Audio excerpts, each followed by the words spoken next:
Rogo-vos, porém, irmãos, pelo nome de nosso Senhor Jesus Cristo, que digais todos uma mesma coisa, e que não haja entre vós dissensões, antes sejais unidos, e em um mesmo pensamento, e em um mesmo parecer. Amém? Somente este versículo. Também gostaria de pedir para você deixar a sua Bíblia aberta, porque no decorrer da mensagem eu gostaria também de pedir para o nosso obreiro Samuel, para a igreja também estar participando com alguns versículos que eu estarei falando. Amém?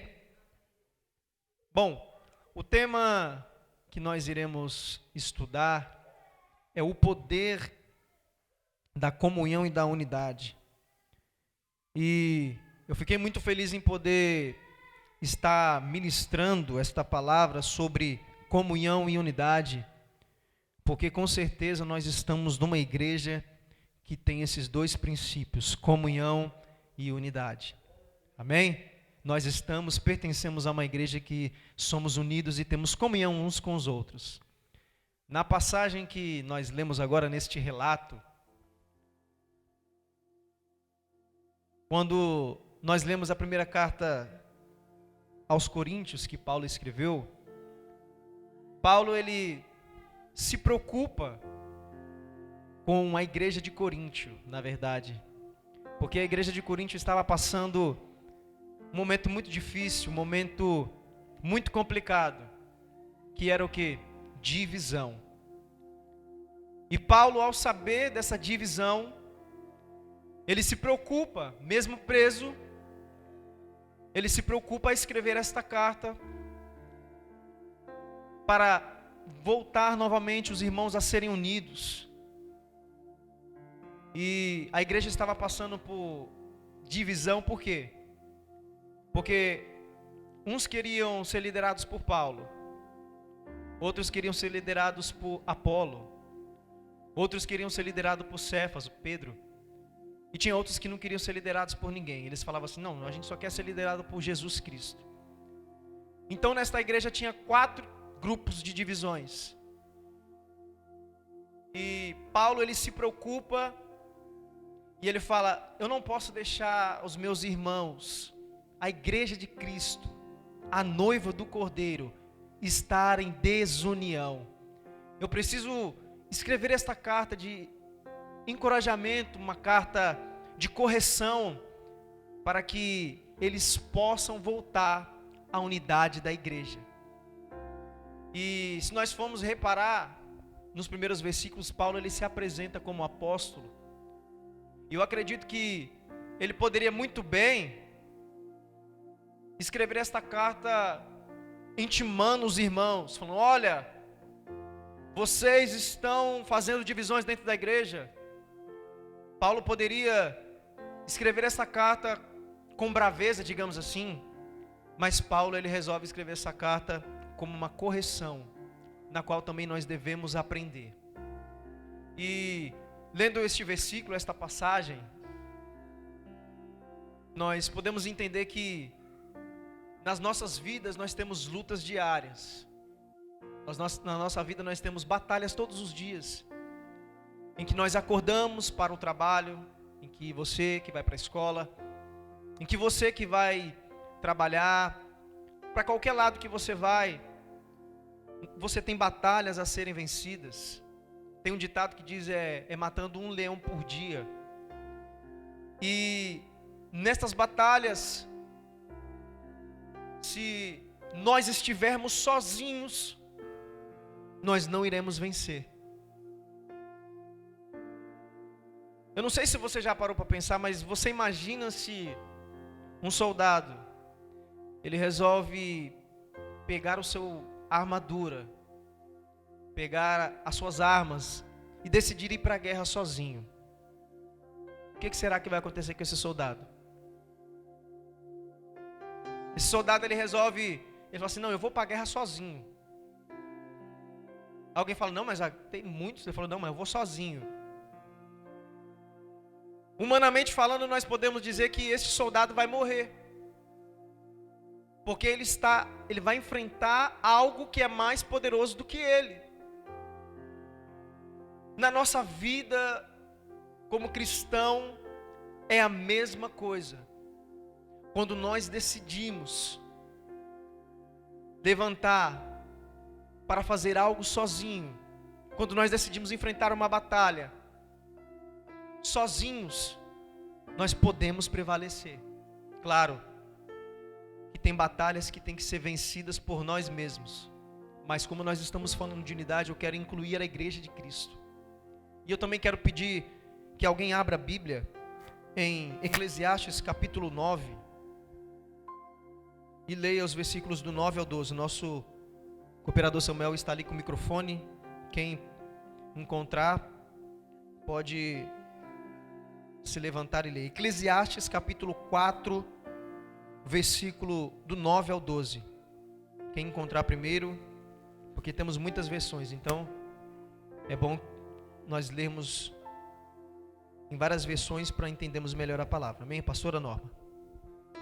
Melhor é serem dois do que um, porque tem melhor paga do seu trabalho. Porque se caírem, um levanta o companheiro. Ai, porém, do que estiver só, pois caindo não haverá quem o levante. Amém, somente até aí. Em outras palavras, não sei se você reparou o que está escrito, melhor é estarem dois do que um. Como igreja, quando nós estamos unidos, quando vem a batalha, quando vem o inimigo, se nós estivermos sozinhos, nós podemos prevalecer. Mas se nós estivermos unidos, em comunhão, em unidade, nós podemos ajudar a levantar o nosso irmão. Conta uma história de um pastor que ele tinha um desejo de ir para a África.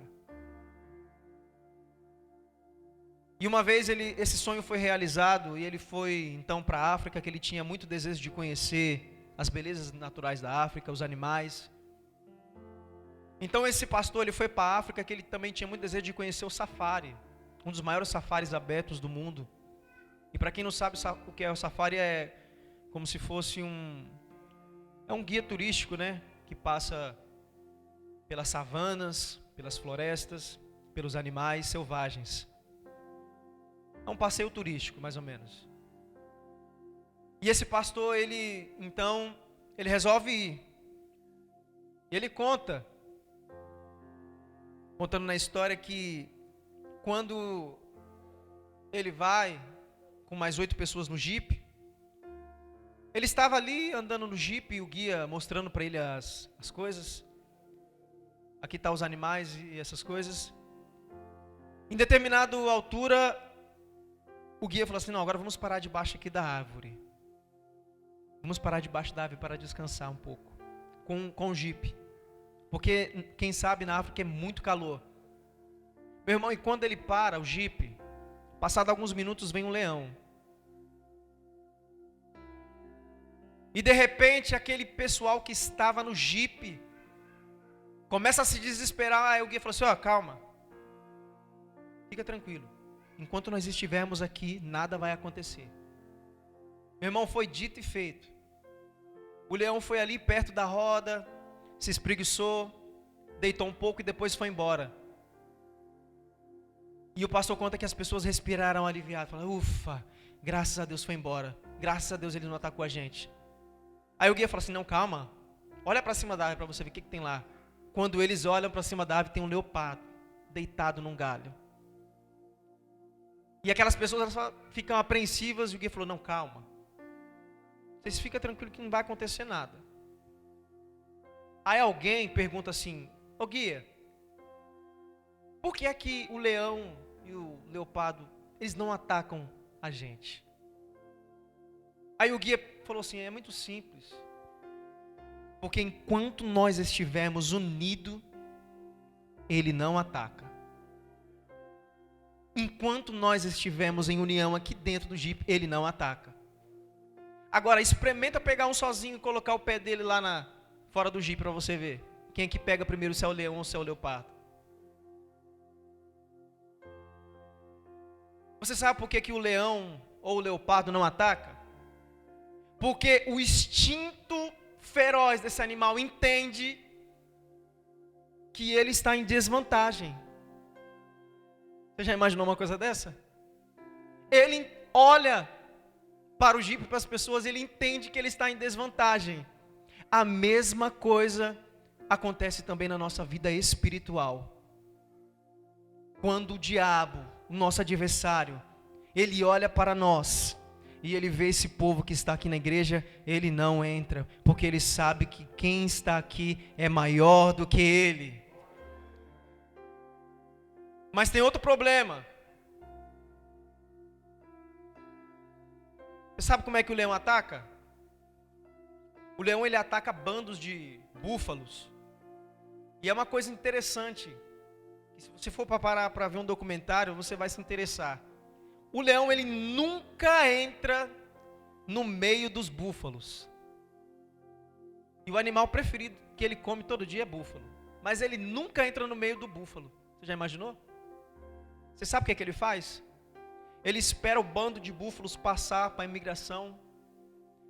E quando ele vê aquele que está sozinho, isolado, fraco, aquele que o bando de búfalos já foi, ele está ali andando, desapercebido, é ali que o leão ataca.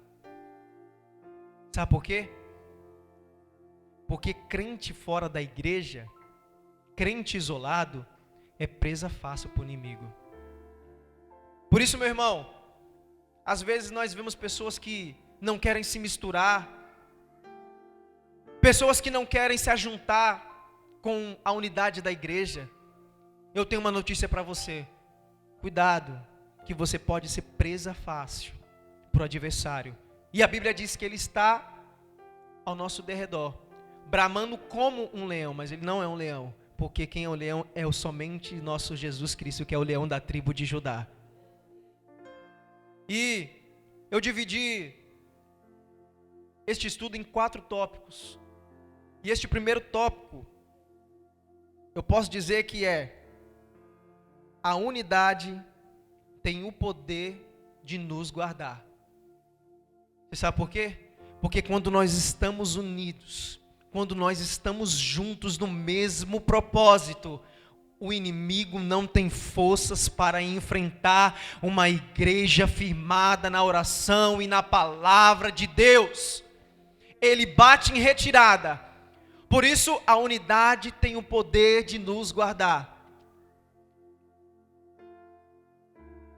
O segundo tópico que eu posso dizer que eu separei é: a unidade tem o poder de liberar o sobrenatural. Também quero pedir para alguém abrir em Atos capítulo 12, versículo 5. Quem encontrar, por favor, peça para o nosso cooperador Samuel ir até você, que ele vai trazer o microfone. Assim nós podemos entender melhor. Atos capítulo 12, versículo 5. Agora eu estou no tópico: unidade tem o poder de liberar o sobrenatural. Quem achou aí? Quem achou pode ir.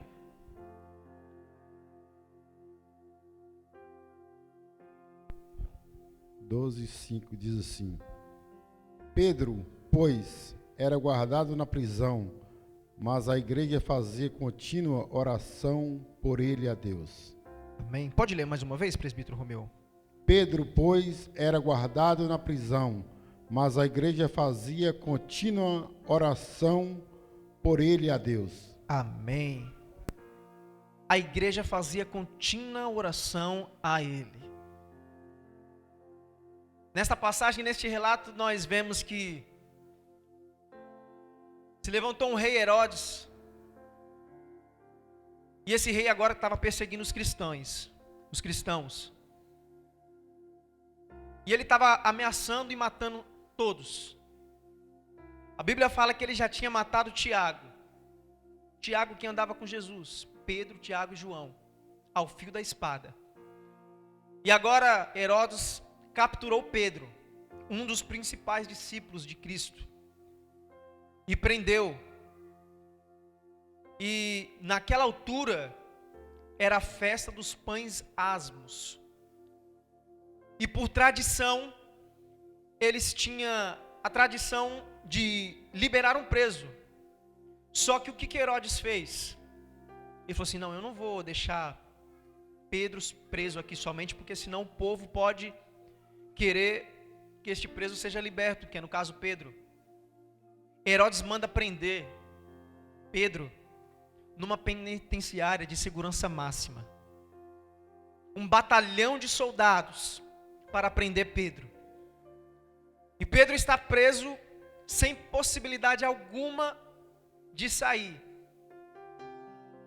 E além de mandar Pedro na cela, ele fala assim, não, agora amarra as mãos e os pés. Eu não sei o que ele queria com isso. Pedro agora é preso na cela. Só que uma coisa interessante que nós lemos nesse versículo 5 é que a igreja, quando soube da notícia que Pedro estava preso, ela não ficou chorando. A igreja ela não ficou se lamentando. Porque a igreja poderia simplesmente falar assim, olha, já matou Tiago e pertencia aqui à igreja. Agora prenderam Pedro. Então é melhor a gente ficar esperto. Não, a igreja não fez isso. A Bíblia fala no capítulo 5 que a igreja permaneceu orando unânimes. Eles estavam em unânimes orações juntos. Por isso que a unidade tem o poder de liberar o sobrenatural. Ei, meu irmão, às vezes tem pessoas na igreja, nós estamos falando de unidade e comunhão, que as coisas estão acontecendo na igreja, o irmão não está nem ligando o que está acontecendo. O irmão não está nem aí o que está acontecendo. Não, meu irmão, Pedro foi preso. É Pedro? Antes ele do que eu. Não, meu irmão, Tiago foi morto. Ainda bem que não fui eu. Meu irmão, nós precisamos tomar a dor do nosso irmão. Nós precisamos levar o problema dele diante de Deus. Nós precisamos estar unidos, pegando na mão do nosso próximo. Não é só falar em palavras, mas é também falar em ações. Porque quando nós estamos unidos e alguém tem algum problema, nós oramos e Deus libera o sobrenatural. A Bíblia diz mais na frente que Pedro estava dormindo. E aqui eu vejo uma confiança extraordinária em Deus, porque alguém que vai ser executado no outro dia e vai dormir, meu irmão. Eu não sei se fosse você, mas se fosse eu estaria desesperado, orando, clamando, tentando fugir de algum jeito. Mas a Bíblia fala que Pedro estava dormindo, mas enquanto ele estava dormindo, a igreja estava lá com a boca no pó, com o joelho no chão, clamando: ah, Senhor, Pedro está lá, nós sabemos que o Senhor pode fazer alguma coisa. Meu irmão, sabe o que acontece? Deus, ele ouve a oração da igreja e libera um anjo. A Bíblia diz que o anjo vai na cela de Pedro e fala: bora, Pedro, vamos embora daqui. Um sobrenatural acontecer. Humanamente falando, o que essa igreja poderia fazer? Nada. Nós falamos como pessoas normais. Pedro foi preso, ok, nós não podemos fazer nada. O que eu posso fazer? Pedro foi preso, olha, não posso fazer nada. Meu irmão, nunca diga que eu não posso fazer nada, porque você tem uma boca e 2 joelhos. Toda vez que acontecer alguma coisa, nunca diga: não posso fazer nada. Dobre os seus joelhos e ore, porque eu tenho certeza que Deus, ele irá dar a vitória para o seu povo. A igreja permanecia orando unânimes, e é por isso que Deus liberou o sobrenatural. Agora, no terceiro tópico, eu quero que alguém abra a Bíblia, por favor, em Daniel capítulo 3, versículo 19. E esse terceiro tópico eu coloquei como: unidade tem o poder de prevalecer contra o inimigo. Nosso presbítero Wanderson.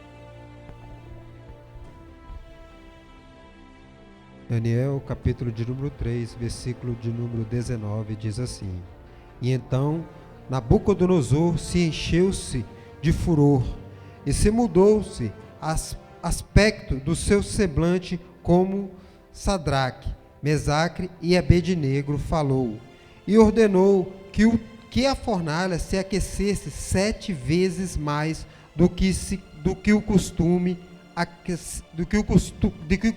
costumava aquecer. Amém. Somente este versículo, até para não tomarmos muito nosso tempo. Quem nunca ouviu falar na história de Sadraque, Mesaque e Abednego, para entendermos um pouco melhor esse texto? Nós entendemos que o rei, chamado Nabucodonosor, parece até língua estranha, mas é Nabucodonosor, ele levanta uma estátua de ouro. E ele faz um decreto. O decreto é: quando o som da buzina, do pífaro, da gaita de foles e de toda sorte de música tocar, é para todo mundo se prostrar e adorar. Aí alguém pergunta: e quem é que não fazer isso, o rei? Não, quem não fizer isso vai ser jogado na fornalha de fogo ardente. Só que nesse lugar, nesse mesmo dia, a Bíblia fala que tinha Sadraque, Mesaque e Abednego. E o rei tinha colocado eles como conselheiros da província da Babilônia. O rei já conhecia eles.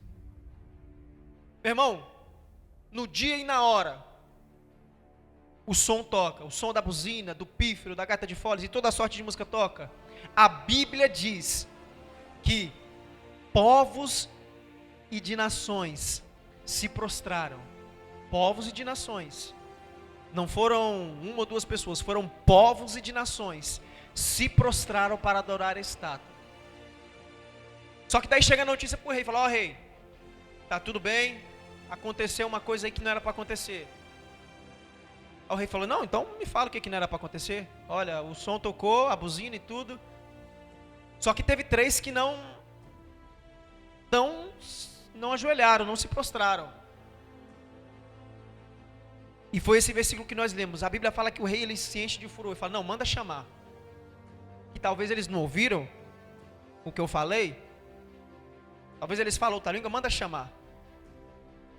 Aí quando manda chamar, eles falam assim: ó, vocês não ouviram o que eu falei? E o rei repetiu a história. Eles falam: não, a gente ouviu. A gente ouviu. A gente 3 aqui ouviu. E cada um pergunta para o outro: então você ouviu? Ouvi. Olha, eu vou fazer o seguinte, eu vou tocar de novo a buzina. Vou tocar de novo, vou mandar todo mundo tocar. E é bom que vocês se prostrem. Porque se vocês não se prostrar, vocês vão ser jogados na fornalha. Olha a ameaça. Eles estavam sendo ameaçados por o rei Nabucodonosor, que naquela época ele era toda a autoridade na terra.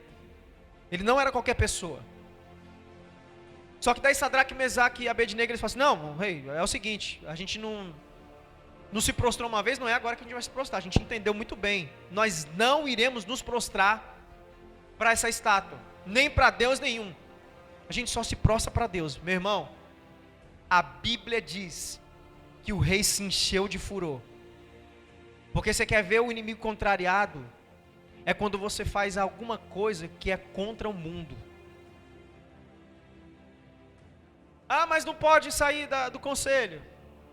Não pode ir para a igreja. Então vem parar, gente. Eu quero ver alguém parar o povo que serve a Deus, de adorar, de cultuar, de engrandecer o nome do Senhor Jesus. Existem leis feitas, preste atenção, somente para tirar você do foco da visão, para fazer você enfraquecer espiritualmente. Nessa nova onda de pandemia, quantas e quantas pessoas se enfraqueceram e nunca mais voltaram para a casa de Deus? Muitas e muitas pessoas. E o rei fala assim: olha, manda jogar na fornalha, mas antes de jogar na fornalha, vai lá no exército e vê, e pega os homens mais fortes que tem. Os mais fortes que tem. E é o seguinte, não vai amarrar com corda não vamos estragar a corda não, amarra com a própria roupa deles. E outra coisa, acende a fornalha 7 vezes mais. Meu irmão, a Bíblia diz que eles acenderam a fornalha 7 vezes mais.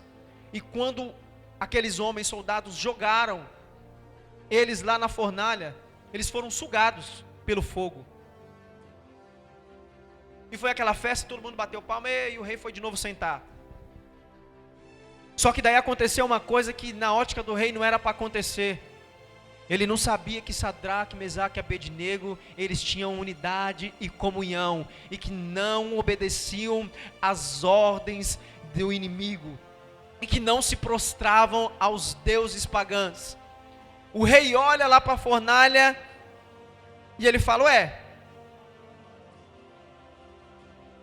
a gente não jogou 3? Não, rei, a gente jogou 3. Não, mas tem 4 pessoas que eu estou vendo. E eles estão passeando. E o quarto, ele não é dessa terra não. Ele é semelhante ao filho dos deuses. Olha o que o rei falou. Ele falou que eles estão o quê? Passeando. Meu irmão, eles foram jogados na fornalha. Eles creram tanto que Deus podia livrar. E outra coisa, se Deus não livrasse eles também, eles iam direto para o céu. Porque Deus não tem obrigação de livrar.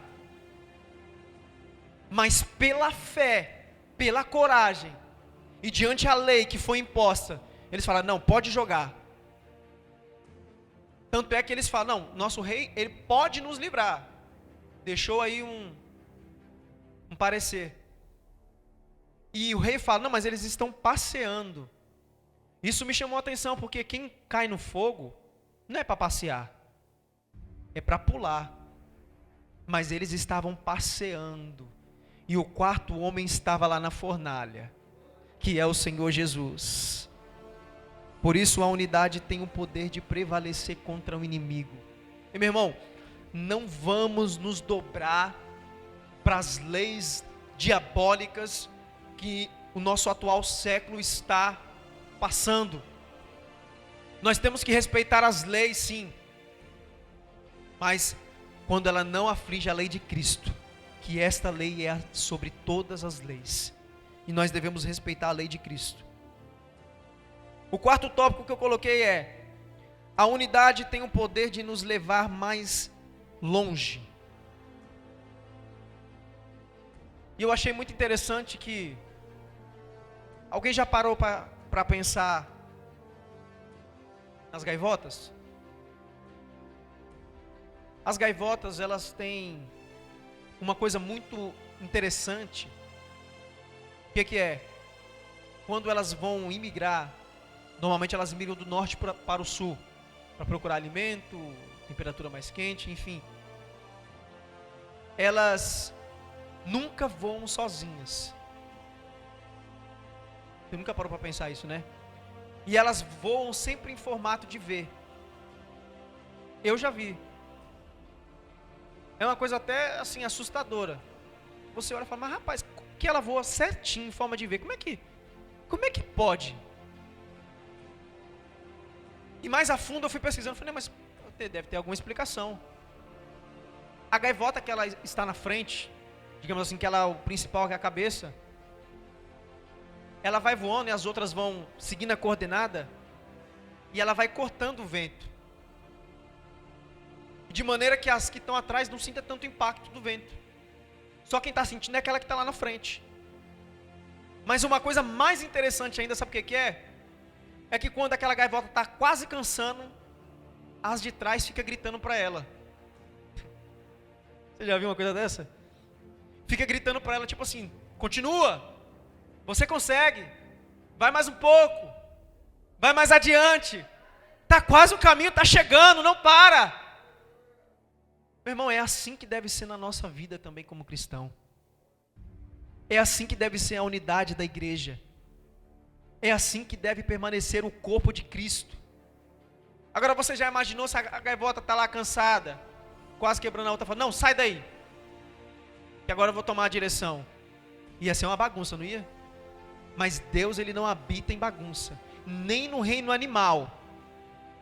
Aí quando a gaivota ela está cansando, quando ela sabe que ela não vai aguentar mais, sabe o que ela faz? Ela própria, ela vai voando assim de leve assim, ó, para trás, Aí quem está próximo fica na frente, fala, ué, quem me colocou aqui? Porque a unidade tem o poder de nos levar mais longe. E os cientistas já comprovaram que quando elas voam em unidade, elas atingem o objetivo 70% mais rápido do que se elas estivessem sozinhas. Meu irmão, a unidade ela tem um poder terrível, que se nós entendêssemos, nós nunca queríamos saber de divisão, nós nunca queríamos saber de ter inimizade com os nossos irmãos. Agora eu queria que alguém abrisse em Êxodo capítulo 17, um dos últimos versículos, versículo 11 e 12. A unidade tem o poder de nos levar mais longe. Eu não sei aonde você quer chegar, mas uma coisa eu sei que Deus está te empurrando para frente e você vai chegar do outro lado mais longe, mais forte. Não importa a tempestade, a dificuldade, você vai chegar. Quem encontrou esse versículo muito difícil, Êxodo? A nossa pastora não me encontrou, capítulo 17, versículo 12. Quando Moisés levantava a mão, Israel prevalecia. Quando, porém, ele abaixava a mão, prevalecia Amaleque. Ora, as mãos de Moisés eram pesadas, por isso tomaram uma pedra e a puseram por baixo dele, e ele nela se assentou. Arão e Ur sustentavam-lhe as mãos, um de um lado e o outro do outro. Assim lhe ficaram as mãos firmes até ao pôr do sol. Amém. Meu irmão, que versículo interessante. O povo de Israel estava lá na guerra contra os amalequitas, Josué estava lá, Moisés estava lá no monte. A Bíblia fala que quando ele levantava as mãos, Israel prevalecia contra os amalequitas, contra o inimigo, contra o adversário. Só que daí ele cansava, ele abaixava. Aí o jogo virava. Aí os amalequitas prevaleciam. Só que daí Arão, foi o que leu aí na Bíblia, junto com outro que estava com ele, entenderam o segredo. Aí você falou, peraí, tem alguma coisa estranha. Você já parou para pensar? Moisés levanta a mão, Israel prevalece contra os inimigos. Mas aí ele abaixa e a gente está perdendo? Não pode acontecer uma coisa dessa não. Garra de um lado que eu vou do outro. Aí cada um pegou num braço e levantou, meu irmão. E a Bíblia fala que Josué matou os amalequitas a fio da espada. Você sabe por quê? Porque quando alguém entende o propósito da unidade, daquilo que está à frente, o povo de Deus vence. Meu irmão, era para você glorificar e correr agora.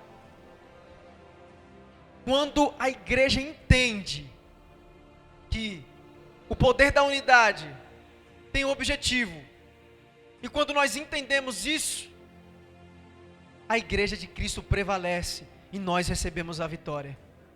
Meu irmão, não existe. Você imaginou na Bíblia se os dois ficassem de braço cruzado? Falaram assim, olha Moisés, ó, meu Deus, ó, cansou. Tá vendo? E aqui, ó, falando com você aqui, eu já entendi. Ele baixou o braço ali, a gente está perdendo. Vamos ver até quanto que ele aguenta ali, vamos ver. Olha lá, tá vendo? Baixou o braço de novo. Às vezes é assim, meu irmão, na igreja. Às vezes é assim. Às vezes alguém aponta o dedo. Às vezes alguém fala, olha, tá vendo o que está acontecendo? Meu irmão, entra em unidade. Meu irmão, entra em comunhão. Não perca o seu tempo na igreja com confusões, assim como a igreja de Coríntio. Agora eu quero ser liderado por Paulo. Não, agora eu quero ser liderado por Apolo. Meu irmão, nós temos que ser liderados por quem está na direção. E nós temos que ser unidos assim como nós somos com os nossos irmãos. A Bíblia fala que uma casa dividida não subsiste. Era o que estava passando a igreja de Coríntio. Muitos problemas. E eu acredito também que muitas igrejas passam por estes problemas. Mas o recado é, se nós entendemos o poder da unidade, da comunhão, nós nunca vamos prevalecer. Porque quem está na nossa frente é o general de guerra chamado Jesus Cristo. E Ele nos disse para que estejamos em comunhão, em unidade. Porque quando nós estamos em comunhão e unidade, meu irmão, nós não damos brecha para o adversário. O adversário, ele procura todo instante entrar na igreja, tentar pegar alguém mais fraco. Por isso que nós sempre falamos, meu irmão, vigia, fica mais perto, fica mais próximo. Ah, não, mas eu não gosto desse negócio. Aqui nós estamos para ser unidos em comunhão uns com os outros. A Bíblia fala em Salmo 133, ó quão bom e quão suave é que os irmãos vivam em comunhão. Por isso a todo instante vamos ficar em comunhão uns com os outros. Não vamos perder nosso tempo e falar, eu não gosto daquele irmão que vai pregar. E se foi eu hoje no caso, você perdeu tempo. Ah, mas eu não gosto daquele levita que vai louvar. Ah, mas eu não gosto daquele que vai dirigir. Meu irmão, tem tanta gente para dar palpite em tudo. Tem tanta gente para falar muita coisa. Tem tanta gente para apontar o dedo. Tem tanta gente que fala, ah, mas por que não acontece isso? Meu irmão, vamos estar unidos, prevalecendo em oração, unânimes, contribuindo com o reino de Deus. Porque eu tenho certeza, se acontecer aquilo que aconteceu com Pedro, lá em Atos 12, eu tenho certeza que a igreja vai prevalecer em oração, prevalecer orando, e eu tenho certeza que o milagre vai chegar. Amém? Por isso eu quero deixar esta palavra de estudo para as nossas vidas e que nós possamos estar unidos, que não seja apenas de boca para fora. Porque é muito fácil nós falarmos assim, olha, vamos amar uns aos outros, e nós não praticamos isso. Vamos viver mais. Você sabe como que alguém aprende com o seu evangelismo? Isso eu aprendi alguns anos atrás. Não é você pregar todos os dias para ele, também é uma das formas. Não é todo dia você chegar e falar um versículo para ele e falar. Desse jeito pode ser, mas é muito difícil. Você sabe como que a pessoa vai se converter? É além de você falar, ela olhar para você e ver que você é o espelho de Cristo. Ela vai olhar para você e vai falar assim, não, aquele rapaz ali, ele fala e ele vive. Ele fala de amor e ele vive o amor. Ele fala de unidade e vive a unidade. Por isso, vamos estar unidos, porque eu tenho certeza que quem colocou isso no nosso coração é o nosso Senhor Jesus Cristo, amém? Que Deus possa abençoar a vida de cada um e também a vida dos nossos irmãos internautas, que Deus possa abençoar a sua vida, a sua casa, e que assim essa palavra possa estar no seu coração e você possa guardar no nome